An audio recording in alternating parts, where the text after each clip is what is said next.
Hello everyone, ఇవి నీల గోరింటాకు మొక్కలు అనమాట. పువ్వులు ఎంత క్యూట్గా ఉంటాయో, ఫుల్గా అక్కడ కూడా పూసినాయి కలర్స్ మీకు కనిపిస్తుంది కదా. ఇక్కడ కూడా అవి పువ్వుల నుండి చిన్ని చిన్ని కాయల్లా వస్తాయి అన్నమాట. ఇవి ఇవి ఇవి కోసే వరకు కూడా ఉండవు, ఎండిన తర్వాత పగిలిపోతాయి. పగిలి కింద పడి మళ్ళీ విత్తనాల్లాగా అవే మొలకలు వస్తాయి అన్నమాట. కానీ కొంచెం టైం పడుతుంది. ఒక్కసారి మనం ఈ చెట్టు వేసామంటే నెక్స్ట్ ఇంక వేసే అవసరం లేకుండా వస్తుంది అనమాట.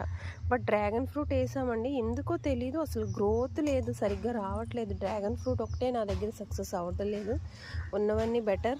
కాకపోతే నిన్న మొన్న కొంచెం బాగా వర్షం పడింది, దానివల్ల నీళ్లు ఇదిగోండి ఇలా బోత్ తీసి బయటికి పంపించేసామన్నమాట. లేకపోతే ఎక్కువ వాటర్ అయినా సరే మొక్కలు కుళ్ళిపోయినట్లు, లేకపోతే ఊటేసేసుకొని గ్రీన్గా అంత మట్టి పాడైపోయి దాన్ని నీళ్ళు వల్ల ఎక్కువ నీరున్నా కూడా తీసుకోలేవు, తక్కువ నీళ్ళైనా సరే వాడిపోతాయి అన్నమాట.